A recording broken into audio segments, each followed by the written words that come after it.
We're in a strawberry field in Norway. All around, long rows of bright green plants, each dotted with pale red fruits. It's hard to spot them as it's almost nighttime.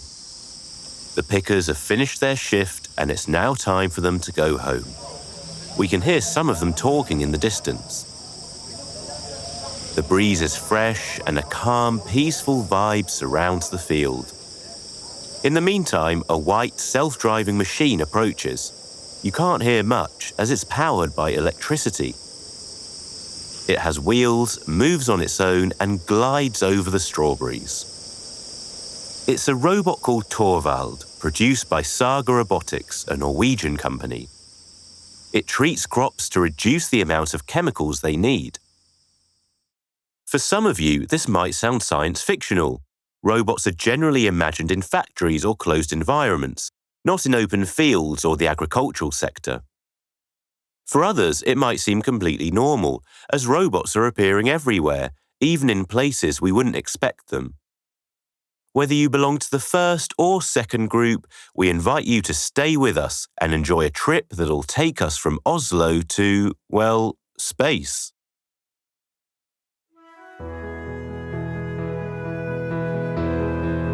Welcome to Euronews Tech Talks, the podcast that explores the digital, technological, and scientific landscape shaping Europe.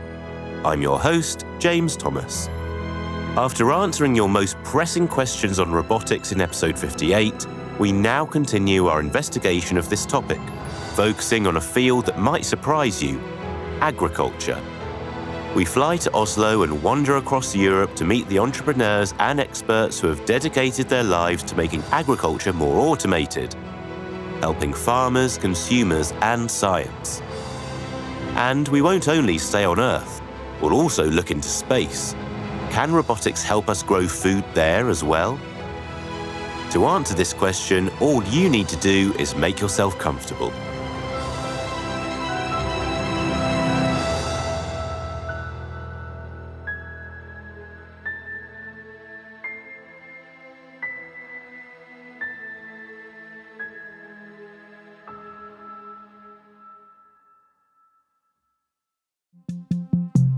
We do design here in Norway and we prototype them and we test them together with our colleagues in the UK. And when everything is done and tested, we send it off to the factory to be built in larger numbers. We're in Oslo at the headquarters of Saga Robotics, the company developing Torvald. The person speaking is Lars Grimstad, CTO and co-founder of the company. He's giving a tour of the workspace to our podcast producer Alicia Carnevali and other journalists.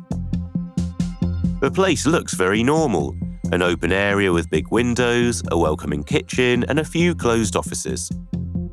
The difference is that, whereas at Euronews you might stumble over microphones and cameras, here you could just as easily bump into a robot. And instead of a TV studio, there's a room that resembles a mechanic's workshop full of cables, robotic parts, and tools where engineers work on Torvald prototypes.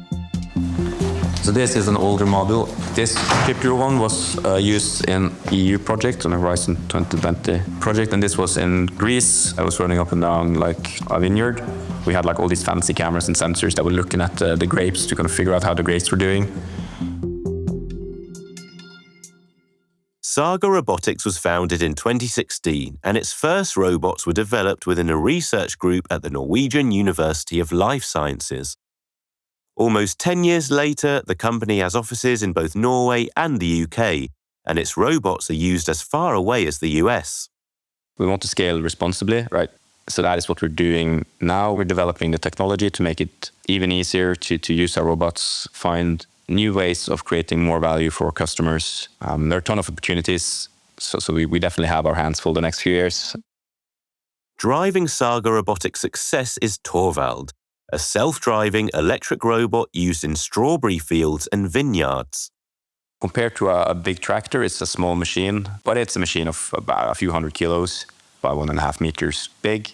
It is actually built up of modules, so our design philosophy has been to basically put everything that is complicated and complex inside modules, and then we have fairly simple interfaces between the modules, which basically means it's more or less like Lego for field robots. You can take these modules and you can configure it into a robot that makes sense for a given environment. And for strawberry farms and vineyards, the way we have configured this robot is that it has kind of an arch-shaped frame, so it kind of drives over the plants, where you can kind of treat the plants from all sides. Yes, contrary to what you might think, Torvald doesn't replace humans in picking fruit. Instead, it treats the fruit, specifically targeting powdery mildew, a disease common in plants that has a detrimental effect on yields. We have UV lights, so it's powerful lights that shines a particular wavelength of lights on the plants, which kind of destroys the mildew, but does not harm the plant in any way. UV lights not only reduce the risk of powdery mildew, but also the need for chemical treatments to counter the plant disease. So instead of using chemicals, we just use lights, but for that to work, you have to do it pretty frequently, and it's also most effective at night. So it's really a perfect application for robots, right? So as the robots, they don't need sleep, they can just drive around at night and treat the plants a couple of times a week. In this way, rather than merely replacing human workers, Torvalds replace chemicals and are operated directly by farmers. Beyond cutting agrochemical use, Saga Robotics robots offer several other advantages to control the yield's health.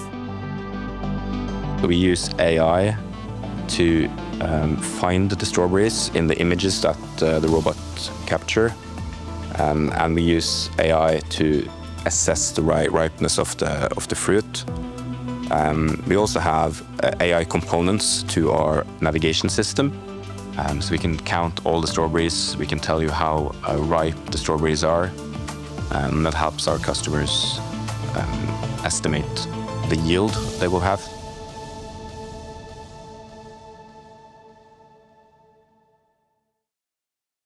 But Saga Robotics isn't a European exception, a one-of-a-kind story. In the past decades, robots have gradually found their place within the agricultural world. This is Stefano Stramigioli, Professor of Advanced Robotics at the University of Twente in the Netherlands. Robotics started many years ago, of course, in the industries. And thanks to the development, namely in computer vision, then people started applying it outside the industry. The first big success of robotic in agriculture is actually due to Lely. It's a company, actually a Dutch company, who was worldwide selling milking machines for cows. And I think this was actually one of the most successful financially robotics company ever at those times. Lely is one of the world's most renowned agri-tech companies. Founded in 1948, it transformed the industry in 1992 with the launch of the Lely Astronaut, an automated milking machine for cows. But why exactly are robots like this and Torvald being applied in the field of agriculture? Yeah, I think there are a couple of reasons why we need robotics in agriculture. One has to do with the concept of precision agriculture, so that we can organize our activities in higher precision, so we can reduce the application of chemicals. We can, either that is fertilizers or pesticides, for treating plants individually, and in that sense, optimize our production. But also this comes hand in hand with the aging of the agricultural, the farmer population, especially in Europe, and the lack of labor. You've just listened to Ioannis Athanasiadis, Professor of Data Science and AI at Wageningen University, also in the Netherlands. According to Eurostat, the number of people working in the EU's agricultural sector has been falling for a long time, with the equivalent of 3.6 million full-time workers lost between 2009 and 2024. In addition, the average age of an EU farmer is 57, and only 12% are under 40, so the challenge is real. Designing and introducing robots into the agricultural sector, however, is also far from simple. When we talk about robotics in agriculture, key challenges have to do with the fact that we deal with living organisms, either these are plants or animals, but also that we have open, harsh conditions in the fields. So it's less controllable. Even in greenhouses, how plants are growing changes every season, every batch. If we're talking about conveyor belts and sorting fish on fishing boats or in sorting companies, the conditions change really a lot. So the tasks may seem repeatable, but the conditions are changing a lot because the weather is changing, because the products are changing. So it's an interaction of open environments, living organisms that change, and robots that need to operate in these open and harsh, I would say, conditions. As we learned in episode 58, robots perform very well in repetitive tasks and have therefore long been used in manufacturing factories. Open fields, however, are more complicated. A cat could run in front of a robot, for example, and every plant can differ slightly from the next, and cows could move unpredictably. But according to Ioannis, the opportunities for applying robots to agriculture are quite significant, especially given the development of AI. I think sustainability comes hand in hand with AI and robotics in agriculture because it's not only about reducing labor costs, it's not about improving profits and market value or producing more. It's also about reducing the footprint of agriculture in the environment. So how can we maintain soil health for longer, how we can treat our soil in a better way so that it's not polluted. That is in the core interest of farmers and of farming practices in Europe. And there is where AI can bring new solutions that are able to balance between long-term and short-term goals.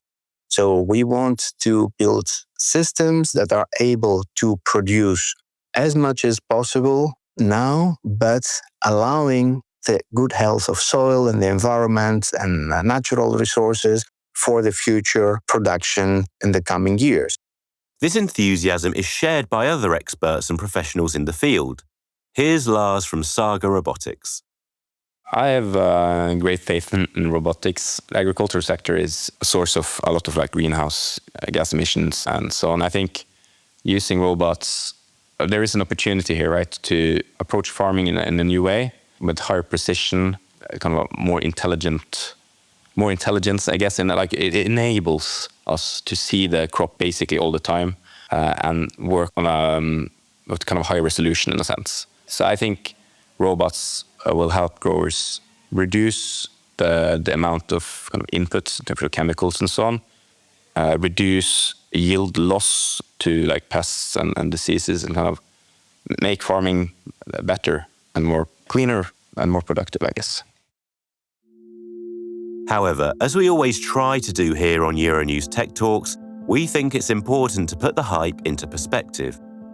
Yes, AI can be of great help in robotics applied to agriculture, but using it to grow food, according to other experts, can also involve risks. In an article published in the journal Nature Machine Intelligence, researchers highlighted that besides safety concerns related to accidental failures, cyber attacks can also be a source of alarm. Moreover, the study suggested that applying AI in agriculture could further widen economic inequalities, as people in the global south are likely to be excluded from its benefits. And this latest argument isn't difficult to believe. At the beginning of December, even the UN warned that AI development risks increasing the divide between richer and poorer states, and urged nations to adopt policy measures to limit the impact. This is Stefano Stramigioli answering a question on the future scenario of AI, robotics, and agriculture. At the long term, the potential would be that we are living in a world where basically welfare and everything we need is produced by machines. The problem is who owns these machines. And that's the real critical thing. If all these machines are owned by private companies, we are going to have a big problem. So I think that it's very important. The European Commission would really start thinking about how to tackle this without losing the economical value that it has in the world.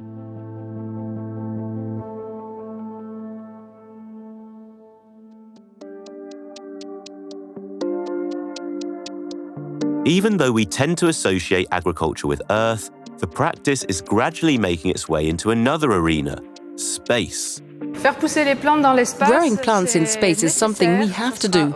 The longer the mission is, the more necessary it becomes. From the moment that we can't bring along all the food requirements of the astronauts, we have to find a way to produce this food. You've just listened to Brigitte Lamaze from the European Space Agency. In this soundbite, she was speaking to my colleague Jeremy Wilkes during a Euronews TV programme called Space, produced in 2016. This audio comes from one of its episodes about how to grow food in space. Now, it's true that compared to 10 years ago, some advancements have been made in this field, but the challenge Brigitte highlighted remains the same. If we plan to continue space exploration, travel to Mars, and stay in orbit for long periods, astronauts will need to grow their own food. And for that reason, space agriculture must be developed. But let's take a step back and a leap forward. We're now almost in 2026. What's the status of agriculture in space, and what does robotics have to do with all this? This is Giorgio Boscheri, an engineer working at Thales Alenia Space Italia and an expert in space agriculture. Today, we are growing plants in space. It's a little too early to say that we are already performing agriculture. We are more studying how the plants behave in order to do some agriculture soon enough. But although space agriculture is still an emerging field, robotics already plays a fundamental role. Not in the first meaning we would give to robotics. So in the current missions, robotics systems aren't farmhands in the traditional sense, but they are more critical to build the conditions that make agriculture in space possible with the resources we have today. So robots today help more with growth environment monitoring and control, automated nutrient delivery, illumination control.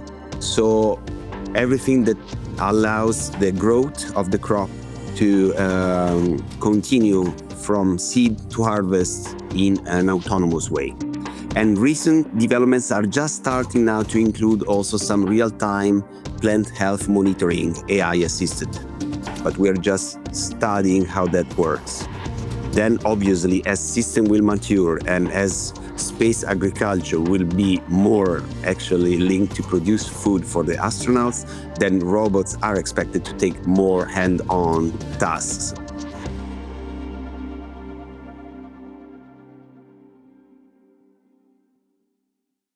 It's definitely too early to talk about full-scale space agriculture, but plants are being grown in space. On the International Space Station, for instance, there's a garden known as the Vegetable Production System by NASA, where astronauts have successfully grown a variety of plants, including Chinese cabbage and red Russian kale. Now, yes, you could argue that this isn't a very nutritious meal, but it's a start. This is Cesare Lobascio, a colleague of Giorgio specializing in the sector of exploration and science. In the early phases of what we may call agriculture, we'll actually have just small systems which will produce plants and in particular microgreens or high nutritionally valued crops in small systems. So in that case, automation will be performed, but not real robotics. Actually, one of the interests of the astronauts is having plants because they will help them psychologically. So not only because they'll be able to eat some fresh food, but also tending to the plants is nice for the astronauts compared to other more, let's say, monotonous activities which may be held on a space station. So actually, in the early phases, we may think that astronauts will do most of the tasks. But then, when it comes to sustainability of production, then automation will increase and robotics will step in. So when the production will increase and will really be a production sustaining life. And this is going to happen very likely on the surface of planets, where there will be the development of a more complete agriculture, which means producing a sizable amount of the diet for the astronauts. In that case, of course, we'll talk about several square meters of production, and in that case, automation will be important. For now, and in the early phases of space agriculture, astronauts will probably tend the garden in orbiting space stations. Automated systems will be employed, but for minor tasks. However, when plants start growing on the Moon and Mars to sustain a permanent presence and long-term exploration, astronauts will need to focus on something else, and robots will have to take care of much of the agricultural tasks. This is the plan. But of course, if deploying robots on a terrestrial field can be challenging, bringing them to space is a whole other level of difficulty. The challenges are that we cannot copy-paste ground technologies because the environment is different. There are different mechanical loads, but also different pressure, temperatures, radiation exposure. There is really harsh dust on the lunar surface and also on the Mars surface, although on Mars is a little better, the situation dust-wise. But the environment is really challenging, and so brings different developments that are not so far implemented in Earth agriculture. And it's also hard to test these robotic equipments with respect to these new environments. So it's not so straightforward to simulate low gravity or microgravity conditions, compatibility with radiation, dust, while we develop these technologies on Earth. So robots must work in environments that we cannot perfectly mimic before the launch. As you've probably imagined, we can't bring Torvald into orbit just like that and make it predict the yield with its sensor camera. But there's another major challenge to the use of robots in space. Here's Giorgio again. Likely, these robots are going to operate in faraway places like Mars and beyond, where we will not have the possibility, at least from Earth, to have real-time communications and control and command capability, because there is a communication delay of over 20 minutes, for example, for Mars. So these robots will need to be much more autonomous, AI integrated, and so this communication delay will need to be taken into consideration when we design our systems, and that's going to be different from Earth.